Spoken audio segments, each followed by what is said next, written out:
to file lawsuits against our plans whenever we submit premium rate filings. It's going to cause delay and it's going to be expensive. So for these reasons, we are in opposition to the bill. Thank you. Next, please. Thank you, Chairman. My name is Juan Thomas. I'm representing California Medical Association. I'm here to speak about the cost shift, and I don't want to go into explain that because I think you all understand. And I think the best way I can do this is to relate we had our National Ethnic Physicians Organization in, and we made a presentation on AB 52. And I think this bill will specifically impact people who, out of their own heart and where they come from, have a higher level or higher percentage of people they treat in Medi-Cal. And they immediately got the fiscal impact and on them and also on their patients of AB 52. They are very concerned that what is going to happen is they're going that because of arbitrary rate caps, is that they will be forced to lower those number of Medi-Cal patients that they can take. And I think we all understand that that will have, or interrupting access to care, interrupting a patient's ability to get care in a convenient manner will result in a hit on the general fund. It will result in more people going to places other than their primary care physician. So we urge a no vote on AB 52. Thanks. Thank you. Next, please. Thank you, Madam Chair. Senators Julianne Broyles here on behalf of the California Association of Health Underwriters and the California Association of Joint Powers Authorities in strong opposition to AB 52. Thank you. All right, everyone else, if you would just tell us your name and position on the bill. Is it 2 or 3? Because I have more to say if it's 3. Very briefly, if you want to add a little bit. Just on behalf of the California Association of Health Underwriters, do want to make sure that we understand, that the members understand that the bill before you is the one that we have had such problems with all the way through. And the question, first of all, is this is a bill that's unamended, that does not address the concerns of all of our members, but also we believe very strongly outweighs all of the benefits that are being touted by it really are outweighed by all of the problems of both getting people the health care that they need. We don't think our members can get people enrolled on a timely basis because of the very long timelines and open-ended nature of this. And we think that there is a problem that we will not be able to meet any of the demands of our clients or our members as we go forward with the bill. Ask for no vote. Thank you. All right. Marty Fisher on behalf of the California Chamber of Commerce in opposition. Thank you. Catherine Austin-Scott representing the California Hospital Association in opposition.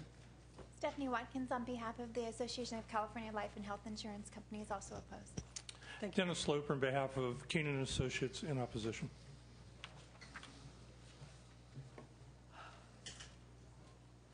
Catherine Pettibone, Civil Justice Association of California in opposition. Of California? Civil Justice Association of California. Okay. Thank you. Thank you. All right. Any other testimony opposed to the bill? Opposed. Okay. Seeing none, again, this is a suspense candidate. Members, we'll hear from Finance, and then if there's any questions or comments from the members. Madam Chair, the Department of Managed Care has identified costs in excess of $57 million. We have some concerns about their ability to even staff up to do this sort of workload. And we would also note that the requirements in the bill exceed those required under federal law. We're opposed. All right. We don't have a copy of your item. When you have a moment, I'd like to take a look at it. Members, any comments or questions? Senator Pavley? I see you moving toward your microphone. I just wanted to hear from the author, the sponsor of the bill, regarding the cost, because you said there was no general fund cost. So is this one and the same concern? Correct. 2 very brief responses given the time.